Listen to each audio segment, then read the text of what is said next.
Hello les amis, me revoici avec quelques minutes de féerie pour la pleine lune de ce mois de juillet 2020.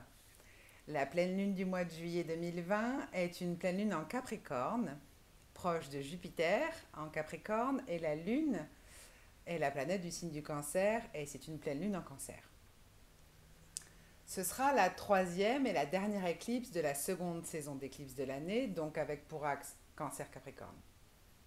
Nous sommes, comme vous devez déjà le sentir, dans un changement massif d'énergie. Jupiter, c'est une planète qui crée vraiment une forme de pression, de distorsion, d'amplification. C'est vraiment massif. Pourquoi? Bah, c'est pas compliqué. Déjà, lorsque l'on sait que Jupiter fait 1300 fois la taille de la Terre et 300 fois sa masse, on a une petite idée de l'importance de cette dame. Cependant, Jupiter permet de générer en nous une énergie phénoménale par sa présence imposante. Il est donc fort probable, pour nombre d'entre nous, de nous sentir un petit peu tiraillés entre Jupiter et la Lune. La Lune, qui est donc la planète du signe du Cancer, est par excellence, le Cancer est le signe de l'émotivité, de la sensibilité, de la famille, etc. Donc, vous comprenez bien que les deux côte à côte, Jupiter et la Lune, ça va créer beaucoup de remous, mais ce n'est pas grave. C'est toujours juste une question de choix, d'attitude. Si vous êtes dans la réaction permanente, ça va être une pleine lune terrible pour vous. Cependant, si vous avez la joie de travailler déjà avec le principe d'externalisation, vous passerez une pleine lune formidable. Pourquoi? Parce que cette pleine lune va nous offrir une déferlante d'énergie incroyable. Jupiter, c'est vraiment de l'énergie plein tube. Et la lune va réveiller tout ce qui est émotionnel, sensuel, affectif. C'est vraiment le moment de profiter de ce tremplin parce que si vous le voyez comme une grosse vague sur laquelle vous pouvez surfer, ça va vous permettre de vous propulser professionnellement, amoureusement, quel que soit le domaine que vous ayez envie de faire avancer. C'est le moment de se servir de ces énergies et non pas de les subir en étant dans la réaction. Donc, vous êtes d'accord avec moi, tout est choix.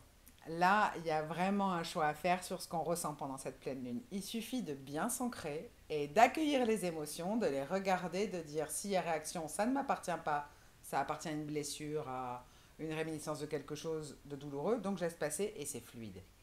Cette éclipse lunaire de pleine lune est nommée par les Amérindiens pleine lune de tonnerre du mal. Alors pourquoi pleine lune de tonnerre du mal? Eh bien parce que les Amérindiens avaient observé que c'était la saison durant laquelle le cerf mâle faisait pousser ses bois, tout simplement. Et par contre, au niveau spectacle, ça sera un petit peu moins perceptible que les autres pleines lunes parce que c'est une pleine lune pénombrale, autrement dit avec un ombrage de la Terre assez minime. Mais soyez-en sûrs, les effets ressentis seront bien au rendez-vous. C'est garanti. Donc soyez zen quant aux exagérations, aux réactions, à la pression de cette lune, parce que ça va vraiment exacerber vos émotions. Si vous travaillez déjà sur votre développement personnel avec le principe d'externalisation, donc c'est vraiment le moment pour vous de bien vous exercer et d'ancrer cet automatisme. Vraiment. Donc, ne formez pas de résistance en vous, ne contractez rien dans votre corps, ne serrez pas les dents, ne contractez pas les dorsales, tout va bien, détendez-vous, parce qu'après, en plus, on y verra beaucoup plus clair parce que c'est une déferlante, donc elle va nettoyer sur son passage. Et cette lune de tonnerre, c'est vraiment, vraiment un moment de flot d'énergie offert par l'univers qu'il faut mettre à profit.